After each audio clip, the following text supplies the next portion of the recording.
नमस्कार, स्वागत है आपका एबीपी न्यूज में। आपके साथ मैं अखिलेश आनंद हूं। आप देख रहे हैं चुनाव का सबसे भरोसेमंद शो ऐलाने जंग। ऐलाने जंग वो कार्यक्रम जहां हम आप तक राजनीति की दुनिया की हर खबर पहुंचाते हैं, एक एक बारीकी से आपको वाकिफ करवाते हैं। और आज सबसे पहले इस बुलेटिन में बात होगी, 5 सवाल आपके सामने हम रखने वाले हैं। और जेल जाएंगे क्या केजरीवाल, ये बड़ा सवाल बना हुआ है।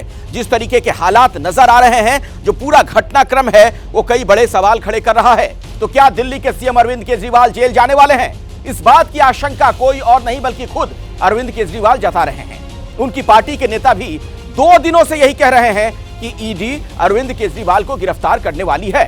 इन सब के बीच एक नए घोटाले ने केजरीवाल की मुश्किलें बढ़ा दी हैं। बीजेपी मुझे गिरफ्तार करना चाहती है। उनको ये पता है कि वो इस जांच की आंच से बच नहीं सकते। बीजेपी का मकसद जांच करना तो है ही नहीं। इनका मकसद तो लोकसभा चुनाव में मुझे प्रचार करने से रोकना है। कितने भी रूप बदल लें, उनका वास्तविक चेहरा अब जनता के सामने है। किसी के भी खिलाफ कोई सबूत नहीं है, कुछ साबित नहीं हो रहा, खुलेआम गुंडागर्दी चल रही है। क्या केजरीवाल को अपनी गिरफ्तारी का डर सता रहा है? आम आदमी पार्टी लगातार आरोप लगा रही थी कि केजरीवाल की आज गिरफ्तारी बस होने ही वाली है। गिरफ्तारी तो नहीं हुई, लेकिन केजरीवाल मीडिया के सामने जरूर आए और उन्हीं बातों को दोहराया जो लगातार उनके साथी पिछले कुछ घंटों से कह रहे हैं। शराब घोटाला, पिछले 2 साल से ये शब्द आपने कई बार सुना होगा। 2 साल से बीजेपी की सारी एजेंसीज कई रेड मार चुकी हैं, कई लोगों को गिरफ्तार कर चुकी हैं, लेकिन अभी तक एक भी पैसे का हेरफेर कहीं नहीं मिला। अब बीजेपी मुझे गिरफ्तार करना चाहती है, झूठे आरोप लगा के, फर्जी सम्मन भेज के। मेरी सबसे बड़ी संपत्ति, मेरी सबसे बड़ी ताकत मेरी ईमानदारी है। जब देश में आम चुनाव का शंखनाद हो चुका है, रणनीति प्लानिंग गठबंधन सीट शेयरिंग पर चर्चा जोरों पर है, उस वक्त केजरीवाल इस मुद्दे को 24 के चुनाव से जोड़ने से नहीं चूके। बीजेपी का मकसद जांच करना तो है ही नहीं। इनका मकसद तो लोकसभा चुनाव में मुझे प्रचार करने से रोकना है। ठीक लोकसभा चुनाव के पहले इन्होंने मुझे सम्मन भेजा है। क्यों? इस जांच को चलते 2 साल हो गए, अभी ठीक लोकसभा चुनाव के पहले मुझे क्यों बुलाया जा रहा है? पहले क्यों नहीं बुलाया? केजरीवाल की तरफ से वार हुआ तो बीजेपी ने भी पलटवार के लिए पूरी फौज उतार दी। तो उन्हें पता है कि जैसे ही सवालों से नजर मिलेगी तो कदम डगमगा जाएंगे। अतः सोनिया गांधी जी और राहुल गांधी जी वो तो जाके फिर भी अपना जवाब दे आए थे। ये केजरीवाल जी नए राजनीति के नए किरदार, उनसे भी बड़े हो गए हैं। स्वयं अन्ना हजारे रालेगण सिद्धि में केजरीवाल की प्रेस कॉन्फ्रेंस अगर उन्होंने देखी होगी तो शर्म के मारे वो गड़ गए होंगे। तो अन्ना हजारे समेत जो लोग उस आंदोलन का समर्थन किए होंगे, सब शर्म के मारे जो है वो पानी पानी हो गए होंगे। लेकिन इनकी जो है बेईमानी घट नहीं रही है। एक तरफ केजरीवाल है जो बोलते हैं कि ईडी का समन गैर कानूनी है, दूसरी तरफ बीजेपी है जो कहती है कि केजरीवाल डर गए। ऐसे में सवाल उठता है कि आखिर क्या वजह है कि केजरीवाल ईडी के रडार में घिर गए। सूत्रों के हवाले से खबर है, ईडी की जांच में सामने आया है कि शराब घोटाले में 338 करोड़ रुपए आप तक पहुंचे। आरोपी समीर महेंद्रू ने पूछताछ के दौरान केजरीवाल से वर्चुअल मुलाकात की बात कबूली। शराब नीति को लेकर अरविंद केजरीवाल के घर पर मीटिंग हुई थी। सिसोदिया के सचिव सी अरविंद ने बताया कि केजरीवाल की मंजूरी से ही मार्जिन प्रॉफिट 6 से 12% किया गया। शराब नीति को लेकर कैबिनेट बैठक सीएम केजरीवाल ही बुलाते थे। इन 5 सवालों का जवाब ईडी केजरीवाल से चाहती है। केजरीवाल और उनकी सरकार अभी इस मुश्किल से बाहर नहीं निकली कि अब दूसरी परेशानी तोप की तरह खड़ी हो गई। केजरीवाल सरकार पर मोहल्ला क्लिनिक में रेडियोलॉजी पैथोलॉजी टेस्ट में घोटाले का नया आरोप लगा है और इस मामले में दिल्ली के उपराज्यपाल ने सीबीआई जांच की सिफारिश के आदेश भी दे दिए हैं। वहीं दूसरी तरफ केजरीवाल सरकार इस पूरे मामले को लेकर अब आर पार के मूड में है। इसीलिए केजरीवाल सरकार अब स्वास्थ्य सचिव के सस्पेंड करने की मांग कर रही है। शराब घोटाले में फंसी आम आदमी पार्टी के खिलाफ अब बीजेपी को नया मुद्दा मिल गया। बीजेपी दारू के बाद अब दवा के मुद्दे पर केजरीवाल को घेर रही है। जो तथाकथित मोहल्ला क्लिनिक थी, इसके अंदर इन्होंने जांच की व्यवस्था की थी कि एक दिन में 500 पेशेंट देखे गए हैं।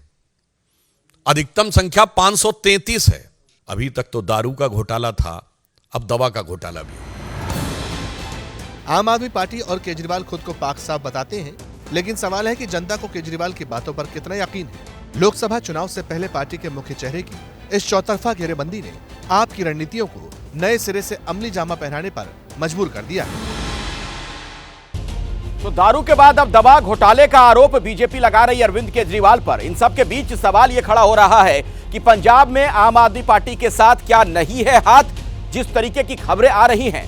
सवाल यह भी है, इंडिया जो गठबंधन है उसमें क्या सब कुछ ठीक चल रहा है? विपक्षी गठबंधन में सीटों का बंटवारा अभी नहीं हुआ।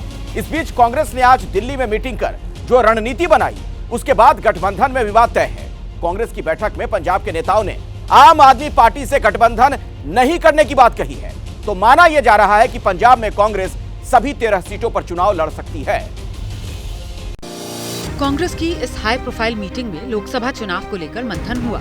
बैठक में खड़गे, राहुल, प्रियंका शामिल हुए। इस मंथन चिंतन में राहुल की न्याय यात्रा के साथ साथ गठबंधन को लेकर भी बात हुई।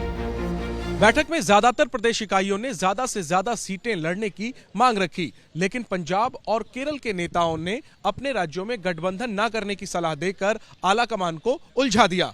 पंजाब में आम आदमी पार्टी और केरल में लेफ्ट से गठबंधन की बात चल रही थी। 2019 लोकसभा चुनाव में पंजाब की 13 लोकसभा सीटों में से 8 पर कांग्रेस ने जीत हासिल की थी, 2 सीट बीजेपी जीती थी, 2 अकाली दल और 1 सीट पर आम आदमी पार्टी को जीत मिली थी। लेकिन 2022 विधानसभा चुनाव में स्थितियां बदल गई। कांग्रेस को सत्ता से बेदखल कर आम आदमी पार्टी प्रचंड बहुमत के साथ सत्ता में आई। उस जीत से उत्साहित आम आदमी पार्टी लोकसभा चुनाव में कांग्रेस को सीट देने के लिए तैयार नहीं है। आज की मीटिंग में, बैठक में गठबंधन के बारे में, सीट शेयरिंग के बारे में पंजाब के लिए कोई चर्चा नहीं हुई। तो आप सभी सीटों पे जा रहे हैं? 100% आज की हमारी तैयारी 13 की 13 सीटों पर चुनाव लड़ने की है। और 13 की 13 सीटों पर किस प्रकार से चुनाव लड़ा जाएगा, कौन से हमारे उम्मीदवार होंगे, क्या क्या उसके लिए हमने काम करना है 3-4 महीनों में, उस बातों के ऊपर लेकर चर्चा होगा। कांग्रेस और आम आदमी पार्टी के नेता लंबे समय से आमने सामने हैं। पिछले दिनों एबीपी न्यूज सी वोटर ने जो सर्वे किया, उसके मुताबिक पंजाब में कांग्रेस को 5 से 7, जबकि आम आदमी पार्टी को 4 से 6 सीटें मिलती दिखाई दे रही हैं। मतलब आम आदमी पार्टी से ज्यादा सीट कांग्रेस को मिलती दिख रही है। शायद यही वजह कांग्रेस यहाँ आम आदमी पार्टी से गठबंधन को तैयार नहीं। और आपको लगता है कि प्रदेश में उसकी सरकार है तो सभी सीटों पर वो ही चुनाव लड़े। कई बार इस तरह की बात केजरीवाल कह चुके हैं। दरअसल इंडिया गठबंधन की बात की जाए तो ऐसा लग रहा है कि मानो वहां पर अपनी डफली अपना राग वाली स्थिति है। ये तो पंजाब की बात हुई। नीतीश कुमार अलग परेशान है, प्रेशर पॉलिटिक्स बार बार कर रहे हैं और ऐसा लग नहीं रहा कि कोई सामंजस्य बिठता हुआ दिख रहा है कांग्रेस के साथ। नीतीश कुमार की प्रेशर पॉलिटिक्स तेज हो गई है। अभी गठबंधन में सीटों का बंटवारा हुआ नहीं, लेकिन नीतीश ने 2 सीटों पर अपने उम्मीदवार घोषित कर दिए। सवाल ये, नीतीश का इरादा क्या है? वैसे खबर तो यह भी है कि कल गठबंधन के नेताओं की वर्चुअल मीटिंग हो सकती है, जिसमें संयोजक पर फैसला होने की उम्मीद है। पहली तस्वीर में बिहार विधान परिषद के सभापति देवेश चंद्र ठाकुर हैं और दूसरी तस्वीर अरुणाचल प्रदेश में जेडीयू के अध्यक्ष रूही तांगुंग हैं। इन दोनों चेहरों के जरिए नीतीश कुमार ने विपक्षी गठबंधन पर दबाव बनाना तेज कर दिया है। रूही तांगुंग को जेडीयू ने अरुणाचल पश्चिम सीट से लोकसभा का उम्मीदवार बना दिया और ऐसा तब हुआ जब विपक्षी गठबंधन में अभी सीटों का बंटवारा भी नहीं हुआ। अरुणाचल पश्चिम सीट से अभी बीजेपी के किरण रिजिजू सांसद हैं। 2019 में कांग्रेस उम्मीदवार दूसरे नंबर पर रहा था। सवाल ये, क्या कांग्रेस की दावेदारी को दरकिनार कर नीतीश ने अपना उम्मीदवार उतारा है? अरुणाचल प्रदेश वो राज्य है जहां पर 2019 के विधानसभा चुनावों के दौरान जेडीयू ने 7 सीटों पर जीत हासिल की थी और वो सत्ताधारी बीजेपी के बाद दूसरे नंबर की पार्टी बनी थी। हालांकि कुछ वक्त बाद जेडीयू के वो तमाम विधायक बीजेपी में शामिल हो गए थे। ऐसे में लोकसभा चुनावों से पहले जेडीयू ने वहां पर अपना उम्मीदवार उतार करके अपना जनाधार जो कि उसे छिड़क रहा था उसको एकजुट करने की कोशिश की है। गठबंधन पर दबाव बनाने की ये दूसरी कोशिश है। अब जरा पहली कोशिश के बारे में जान लीजिए। ये देवेश चंद्र ठाकुर हैं जो बिहार विधान परिषद के सभापति हैं। पार्टी अध्यक्ष बनते ही नीतीश कुमार ने इन्हें बिहार की सीतामढ़ी लोकसभा सीट से जेडीयू का उम्मीदवार बना दिया। इस सीट पर आरजेडी से भी कई दावेदार अपनी दावेदारी पेश कर रहे थे, लेकिन नीतीश ने एक तरफा फैसला कर दिया।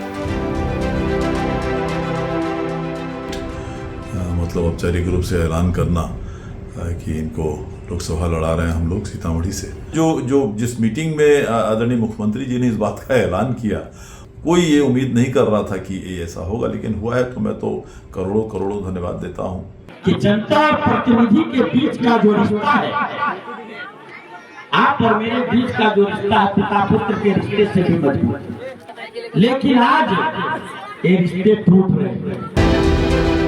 2019 के लोकसभा चुनाव में सीतामढ़ी सीट से जेडीयू के टिकट पर सुनील कुमार पिंटू जीते थे। तब नीतीश एनडीए के साथ थे। अब मौजूदा सांसद पिंटू की जगह जेडीयू ने देवेश चंद्र को उम्मीदवार बनाया, तो बाकी दावेदार नाराज हैं। तो सवाल ये कि क्या इन दोनों चेहरों के जरिए नीतीश प्रेशर पॉलिटिक्स पर उतर आए हैं? क्या नीतीश गठबंधन पर अपने नाम के ऐलान का दबाव बना रहे हैं? पिछले 3 दिन से नीतीश को संयोजक बनाए जाने की चर्चा हो रही है। आज कल पर मामला टल रहा है। आज फिर ये खबर आई कि कल सुबह तक गठबंधन के नेताओं की वर्चुअल मीटिंग हो सकती है और नीतीश के नाम पर फैसला हो सकता है। वैसे तो नीतीश कुमार शुरू से कह रहे हैं कि उनको कोई पद नहीं चाहिए, लेकिन उनकी ही पार्टी के नेता लगातार ये कह रहे हैं कि नीतीश से बेहतर चेहरा विपक्षी गठबंधन का नहीं हो सकता। नीतीश के नाम पर कुछ लोग सहमत हैं तो कुछ लोग अभी भी सहमत नहीं हैं, और यही वजह है कि अब तक पेच फंसा हुआ है और गठबंधन का भविष्य भी अधर में लटका हुआ है। आइए अब हम आपको झारखंड लिए चलते हैं और आपको यहां पर झारखंड के पावर गेम का ब्लूप्रिंट दिखाएंगे। झारखंड से भी दरअसल इंडिया गठबंधन के लिए कोई बहुत अच्छी खबर नहीं है। जिस तरीके से ये कयास लगाए जा रहे हैं कि हेमंत सोरेन की भ्रष्टाचार के मामले में गिरफ्तारी भी हो सकती है, तो क्या वहां पर सीएम बदलने वाला है? आज प्रदेश बीजेपी ने रांची में मीटिंग कर रणनीति बनाई। चर्चा इस बात की होने लगी कि अगर सीएम हेमंत सोरेन गिरफ्तार होते हैं तो प्रदेश की कानून व्यवस्था का हवाला देकर क्या राज्यपाल राष्ट्रपति शासन भी लगा सकते हैं? कल सत्ता पक्ष के विधायकों की बैठक हुई तो आज बीजेपी ने पदाधिकारियों की बैठक की।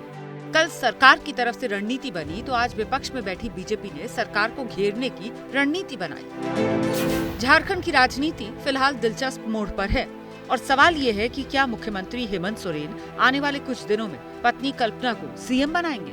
तो बराबरी देवी शासन चला सकती है तो कल्पना सोरेन क्यों नहीं? हाँ, वो तो पढ़ी लिखी है। लालू जी की पत्नी ने जब चला लिया सत्ता और पूरे समय तक चलाया, तो मैं नहीं समझता हूँ कि इनको अगर मौका मिला तो चलाने में कोई दिक्कत नहीं। सीएम बदलने की चर्चा तब शुरू हुई जब गांडे के जेएमएम विधायक सरफराज अहमद ने इस्तीफा दिया। हालांकि सरफराज पूरे पत्ते नहीं खोल रहे। आपने इस्तीफा दिया गांडे से और ये चर्चा थी कि आपने कहा कि पार्टी हितों को ध्यान में रखकर इस्तीफा दिया, और अब क्या होगा? कुछ नहीं होगा। पार्टी को जब जरूरत होगी तो उसका इस्तेमाल होगा। जब पार्टी को जरूरत होगी उसका इस्तेमाल होगा। कल्पना सोरेन को जो चर्चाएं थी कि विधायक सीएम बनेंगे, कल्पना सोरेन के बारे में तो फैसला पार्टी करेगी ना, आला कमान करेगी, हम नहीं करते। लेकिन बीजेपी कह रही है पत्नी को सीएम बनाने और परिवारवाद को बढ़ावा देने के लिए हेमंत सोरेन ने सरफराज को बलि का बकरा बना दिया।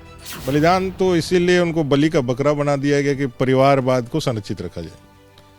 ये जो वंशवादी व्यवस्था है, हेमंत को बलि का बकरा बनाया गया 100%। रांची में बीजेपी पदाधिकारियों की बैठक हुई है और उसमें मौजूदा राजनीतिक स्थिति पर चर्चा हुई। हेमंत सोरेन के जेल जाने की सूरत में फिलहाल 3 विकल्प दिख रहे हैं। पहला तो ये कि हेमंत किसी भरोसेमंद विधायक को सीएम बनाए। दूसरा ये कि पत्नी कल्पना सोरेन को प्रदेश की बागडोर सौंपे। तीसरा ये कि संवैधानिक संकट की स्थिति बताकर राज्यपाल से राष्ट्रपति शासन की सिफारिश कर दें। पहली और दूसरी कोशिश हेमंत सोरेन कर सकते हैं, तीसरी कोशिश में बीजेपी के नेता लगे हुए हैं। अब 1 साल से भी कम समय बचा हुआ है और मुंबई महाराष्ट्र हाई कोर्ट के नागपुर बेंच का वो निर्णय भी है ऑलरेडी। वो तो 1 साल से भी अधिक समय का था। और सपोज करो कल हो करके विधानसभा के चुनाव वो हार गए, इसके बाद क्या होगा? फिर दूसरा को बनाएंगे?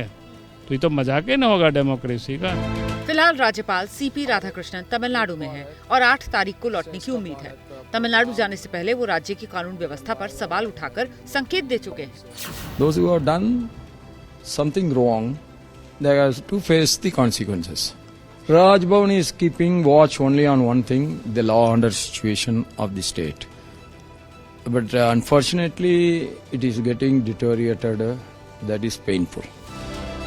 सीएम हेमंत सोरेन खनन और जमीन घोटाले में फंसे हुए हैं। रांची की जमीन को लेकर ईडी उन्हें 7 समन दे चुकी है और माना यह जा रहा है कि अब उनकी गिरफ्तारी हो सकती है। अब आपको दिखाते हैं प्रधानमंत्री मोदी के लक्षद्वीप दौरे की कुछ दिलचस्प तस्वीरें। समेटना बहुत मुश्किल है। जो लोग दुनिया के अलग अलग देशों के द्वीपों को देखने जाना चाहते हैं, वहां के समंदर से अभिभूत है, उनसे मेरा आग्रह है कि वो पहले लक्षद्वीप आकर जरूर देखें।